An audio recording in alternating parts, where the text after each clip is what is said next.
época que crecí, de los 90s, primera década del 2000, era muy latente aquí en Guadalajara, sobre todo en la periferia, todo esto de las pandillas y ser territoriales y cuidar tu barrio y estar súper inmerso en todo eso.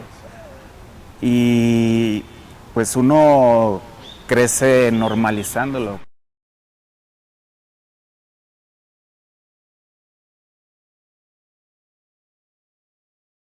El secreto inició por mi hermano, eh, pues iba a pintar y todo. Mi madre pues le molestaba que llegara tarde y entonces siempre le dejaba la puerta cerrada, yo la esperaba despierto y le abría y siempre me contaba sus aventuras, pues así como se había peleado con tal crew, lo habían correteado, tuvo problemas con la policía y pues yo me fascinaba pues como todas esas aventuras de chavo. Y pues ya un día me dijo, oye, pues sabes guardar secretos, jamás le dices a mi mamá todo esto. Dice, entonces va a ser el secreto. Pues en ese ambiente donde yo crecí, pues sí era mucho de robos, asaltos, venta de droga y todo ese tipo de cosas. Y pues uno lo ve y los amigos también lo ven. Y yo creo que el arte me sacó de ahí, porque ahorita en este momento, o sea, de mis amigos de ese tiempo, pues no quedan muchos. Algunos están en la cárcel, otros ya lamentablemente no están aquí. Cosas que a mí se me hacen súper interesantes es ver cómo voy a pintar en barrios súper estigmatizados aquí en Guadalajara por violencia, como Tlajomulco, por ejemplo. Y llegar y pintar y ver que la gente es muy amable, muy cálida, que te ven pintando y se acercan los chavos y comienzan a preguntarte cosas. Se emocionan al saber que puedes vivir de la pintura y de pronto ya te preguntan si hay algún taller cercano o cómo le hacen ellos para poder vivir por pintar. En varias ocasiones hemos tenido la oportunidad de trabajar en las comunidades, ya sea con las personas de la comunidad o para las personas de la comunidad. En este caso mi trabajo siempre se ha enfocado a las infancias y a las adolescencias. Y te contaba sobre la experiencia de este grupo que hay en Las Pintas, de niños y niñas y también de jóvenes. Las Pintas es un barrio periférico de Guadalajara, en donde empezamos a hacer actividades de teatro. Comienzo a involucrarme en de la cultura, comienzo a absorber un poco más de pintores, información sobre pintores, sobre artistas, sobre otros grafiteros que no estaban para nada cerca de todo este mundo donde yo vivía y fue como darme cuenta, comencé poco a poco a darme cuenta que el mundo es muy grande y no es solamente mi barrio, no era solamente eso.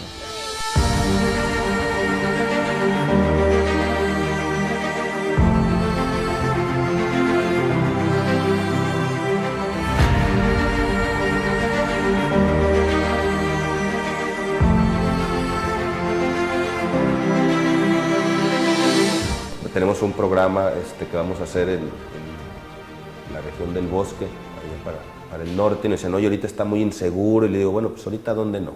¿No? ¿Dónde no en Jalisco? ¿Dónde no en México? ¿Dónde no es peligroso estar ahí en el espacio público en la tarde conviviendo con los niños y con los jóvenes?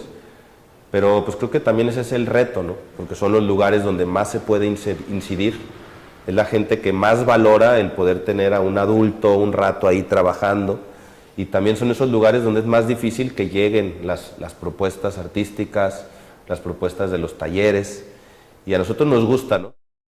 Las 24 horas eres observado, eres vigilado para ver que no tengas y no cumplas otros objetivos, donde nos toca dar taller, y disculpen, o sea, pero es la posición en la que están viendo tu taller, ¿no? Estás interactuando con sus hermanos, sus hijos, bueno, las personas de su comunidad, y ellos están ahí observando, y hay veces que se les permea el rostro de quiero estar ahí, quiero recuperar mi infancia, quiero con ese rostro, ese cuerpo de salto mejor la cuerda que todos ellos. Y la decisión de dejar mi puesto, dejar mi arma para formarme, es más, hasta le di pase directo de no hacer fila, ¿no? O sea, de no, a ver, vas tú, ¿no? Y va, entra, hace 10 saltos perfectos, sale con una sonrisa, sale celebrando, volteando a ver a la gente de la fila lo reconoce y le aplaude, y regresa y notas en su caminada donde regresa y empieza a regresar al puesto que tiene que tener. Ahora en la última balacera que hubo al lado de Mazamitla, nosotros estábamos dando un espectáculo, ¿no? Y a medio espectáculo nos dijeron, acaba de haber un evento aquí al lado y ahí vienen para acá, ¿no? Tenemos que acabar con esto, ¿no? Pero acaben el espectáculo, nos dicen, ¿no? Si quieren. Y pues ya estás ahí y en ese momento lo haces, ¿no? Porque estás ahí con la gente, ya luego lo piensas y dices, uff, qué difícil, ¿no? Y además bien ahí te das cuenta que estás ahí en el corazón de la problemática, luego llegas a tu casa y lo ves en las noticias y yo tengo familia.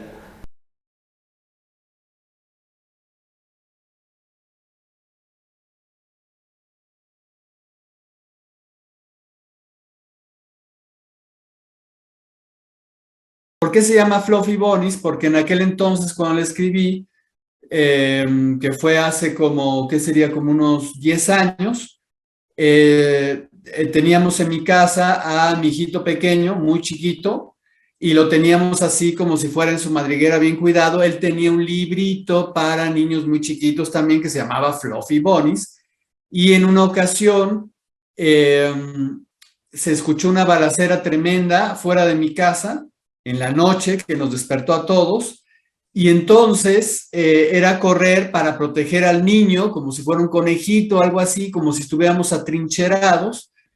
Al final de las funciones, cuando se acercaban personas del público y nos platicaban su propia experiencia, ¿no? Llorando, mira, desapareció esta persona, era muy cercana a mí, o yo vivía en tal lugar, pero nos tuvimos que ir de ahí porque el crimen organizado tomó el lugar donde vivíamos y no había de otra más que escapar, eran como refugiados.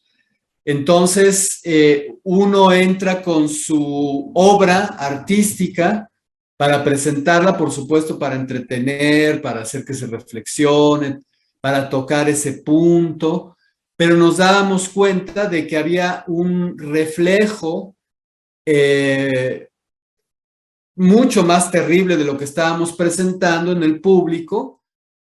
Nosotros presentamos una obra de teatro, no voy a decir el nombre, nos presentamos en una comunidad que tampoco voy a decir el nombre, y resulta que en una función una niña se nos acerca y resulta que lo que la niña vio en la obra de teatro era lo que ella estaba viviendo en su vida cotidiana y empezó a llorar frente a nosotros los actores, frente a mí el director. La niña empezó a llorar, iba acompañada de otra niña. Empezó a llorar. La obra de teatro la cimbró. Nosotros nunca nos hubiéramos esperado una experiencia de esas. Se levanta la blusa y nos enseña una herida infectada en el abdomen, que era donde le guardaban la droga, los traficantes. Nos encontramos con muchísimos jóvenes, niños, desde niños, que se meten al crimen organizado porque ahí encuentran un refugio de alguna forma a su miseria, a sus problemas, y porque curiosamente muchas personas del crimen organizado están más preocupados por la juventud y los niños que el propio gobierno. Son carne de cañón, son el mejor instrumento para engordar su propio ejército. Dimos talleres hace como 2 años en distintas comunidades muy pobres de Zapopan, y nos encontramos con que precisamente, fíjate, las bibliotecas, pequeñas bibliotecas, evidentemente con muy pocos libros, y los centros culturales, también llamémoslos casi entre comillas porque estaban descuidadísimos, se convertían en el refugio para muchas familias, es decir, papá, mamá van a trabajar. ¿Dónde dejamos a nuestros hijos? Pues a la biblioteca.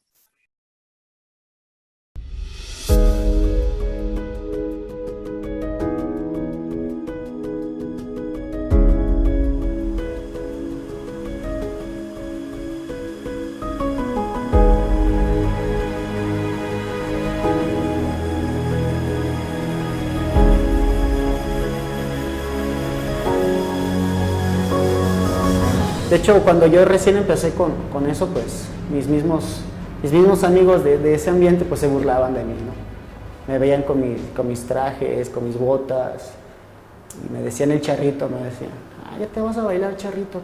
Y llegó un punto donde ya no era carrilla, sino, güey, qué chido que saliste de este rollo. Ellos mismos me decían, me acuerdo mucho, había una que decían Lalo, era como pues, el chido de ahí, el más así. Yo le tenía miedo, imagínate ese punto. Muchos le tenemos miedo. Llegó un punto donde Lalo se acercó y así tal cual me agarró, dijo, ven. Me dice, tal cual te lo voy a decir, me dijo, estoy muy orgulloso de ti, cabrón, porque tú pudiste salir de esta mierda. Dice, ahí de ti, donde te desvías para este lado. Me vienen como el morro que salió del barrio, así me dice. Tú eres el morro que salió del barrio, güey, triunfó. Y pues está chido.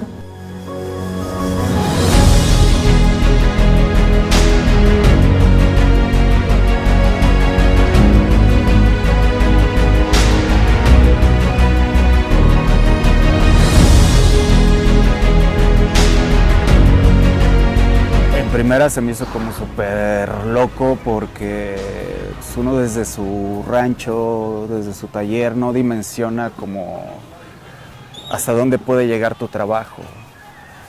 Y ver que este festival en Italia que se llama In Wall We Trust, comienza a buscar, me dice, oye, ¿sabes qué? Tenemos un festival anual donde solo invitamos a un artista, y este año nos gustaría que vinieras, la fregada, se me hacía como sorprendente. Y ver la unión de la comunidad para traer el arte, donde el carnicero ponía unos kilos de carne para que el artista comiera, donde los restaurantes decían yo pongo la cena hoy, yo pongo el desayuno hoy, yo pongo esto hoy, donde ferreteras decían pues mira yo pongo dinero para comprar el material, donde el que renta andamios dice yo te pongo una grúa para que pueda elevarse, y todo el día ver gente cómo llegaba y me ofrecía un vaso de vino, agua, café, y todos alegres porque llegó un artista a pintar en su comunidad.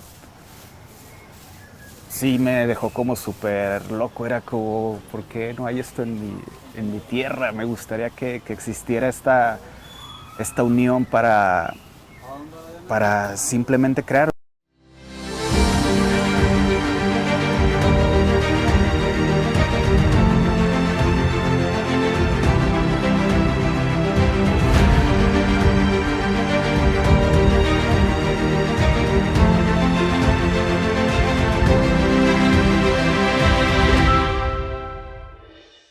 Entonces históricamente se ha tratado eso, ¿no? De que la gente no vea la cultura como una respuesta a sus necesidades cuando es la respuesta. Sí, para que las comunidades se salven, todo el mundo debe poner de su parte. El teatro solo no puede hacer nada, ni una política pública en contra de la delincuencia puede hacer nada. Una política pública tiene que ir acompañada de acciones muy concretas, de proyectos de gobierno muy concretos para impactar en la disminución de la violencia, ¿no? El teatro solo no puede, el arte solo no puede disminuir la violencia. Es un bálsamo, nada más.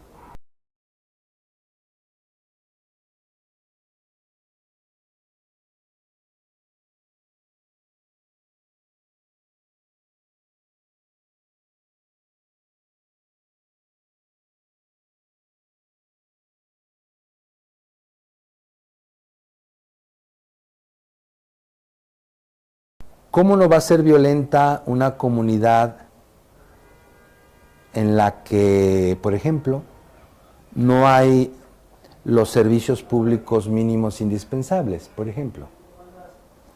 Si es una comunidad que casi no tiene agua, si es una comunidad en la que los espacios públicos están muy deteriorados, si es una comunidad en la que no hay una escuela cerca, si es una comunidad que no tiene acceso a los servicios públicos más elementales de transporte. Claro que eso es caldo de cultivo para que las comunidades se violenten. Entonces, si llega el teatro ahí, o las artes, pues sí, abonará un poquito, pero no lo suficiente para que la realidad de las comunidades cambien. Porque hay que saber que la burocracia cultural, hablando de Jalisco, que es la que conozco, es de una obesidad impresionante, impresionante. Lamentablemente, la organización hace que se vuelva complicado para quienes estamos allí. Porque entonces todo lo burocrático y lo que hay que reflejar administrativamente tiene una carga mucho más fuerte que lo que realmente estamos haciendo en las comunidades. No solamente es un problema de la federación, es un problema estatal y es un problema municipal. Hace 36 años que está este modelo, que no ha cambiado mucho, ¿no? Entonces, imagínate el deterioro de 36 años de políticas públicas en términos de cultura que no se han modificado, ¿no? Eso por una parte. Por la otra, yo creo que no ha habido el suficiente redistribución de los presupuestos para garantizar una vida cultural, educativa, recreativa, deportiva, que marque la diferencia. La cultura es, digamos, de los rubros que se apoyan menos y más subestimados de alguna manera. De pronto salen programas interesantes y obras de relumbrón para decir, miren, qué bibliotecota hicimos, qué teatrota hicimos, qué auditorio tan gigantesco hicimos, estamos apoyando la cultura, pero difícil encontrar en muchos sexenios un programa bien hecho sobre el apoyo a la cultura, de una política cultural congruente para beneficiar tanto a los artistas como precisamente a los que tendrían que ser más beneficiados, que serían las personas que reciben las distintas manifestaciones artísticas o culturales. Me parece de una ceguera terrible que se apoye tan poco a la cultura, porque ahí, justamente ahí, junto con el deporte, la ciencia, me parece que estaría la solución de entrada a corto, mediano y largo plazo para la gran violencia que estamos viviendo. Pues el reto, yo pienso, es el seguimiento. El seguimiento y la continuidad de los proyectos es una cosa muy compleja. Ese sería el gol, ¿no? Que se puedan sostener totalmente por sí solos, pero necesitan estar impulsándose y necesitan que las personas tomen capacitaciones adecuadas y de repente pues no hay forma, ¿no? Y la continuidad no nada más de este proyecto, sino de políticas públicas y de acciones gubernamentales que ahorita suceden de cierta forma y en 3 años cambian de otra forma, según como va sucediendo pues ahora sí que los cambios de administraciones. La misma gente que llega a puestos a lo mejor cree que hace lo correcto. Y aquí entro con 2 términos que hay también respecto a la cultura. La democratización de la cultura y la democracia cultural, en donde la democratización la vamos a entender como ese proceso en donde alguien decide qué es bueno para los demás y qué le voy a dar, y entonces yo envío y hago todo un programa, pero no estoy partiendo de una necesidad real de la gente. Porque en la democracia cultural, ahí voy a tratar de crear ciudadanos, de que haya ciudadanos, pues, por la educación, que puedan definir qué quieren, pero a partir de conocer una oferta. Creo que si pudiéramos tener algo mucho más estable, que perdure independientemente de las administraciones públicas, tendría más solidez y tendría como un piso mucho más firme, pues, porque ya existiría una base, no tendríamos que reempezar y reempezar y empezar como nos pasa. Porque ni somos santos ni somos héroes los que hacemos la actividad artística. Necesitamos de los demás.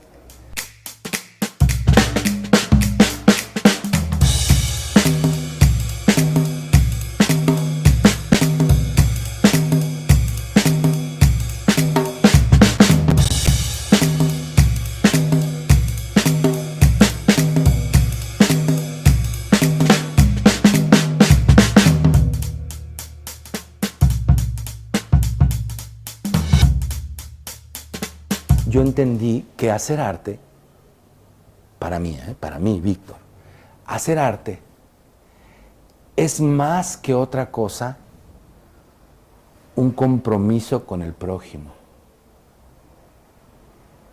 Porque si el arte no sirve, no ayuda a conmocionar al prójimo, entonces el arte no sirve de nada. Entonces el arte es nada más un festín de vanidades. Y yo no quiero eso. Yo pienso que sí abona a la disminución de las violencias, porque por medio del arte se es más consciente de la realidad. Y entonces cuando se es más consciente, pues ya puedes discernir, ya puedes valorar qué quieres hacer, hacia dónde te quieres mover. Se dieron cuenta que esto no iba a parar, que no era una moda y que al final pues, es un monstruo imparable todo esto de estar pintando en la calle. Digo. Se van unos y vienen otros. He tenido la suerte pues que grandes marcas como Nike, como Corona, he tenido la suerte de poder viajar a través de mi trabajo a Europa, a Sudamérica. Y o sea, en esencia y personalmente se me hace como ultra impactante pues darme cuenta principalmente que vivo de esto, pues o sea que puedo, que mi familia, que mi hijo, que mi esposa, que mis cuentas se pagan todo de mis aerosoles, pues sí es algo como muy impactante para mí.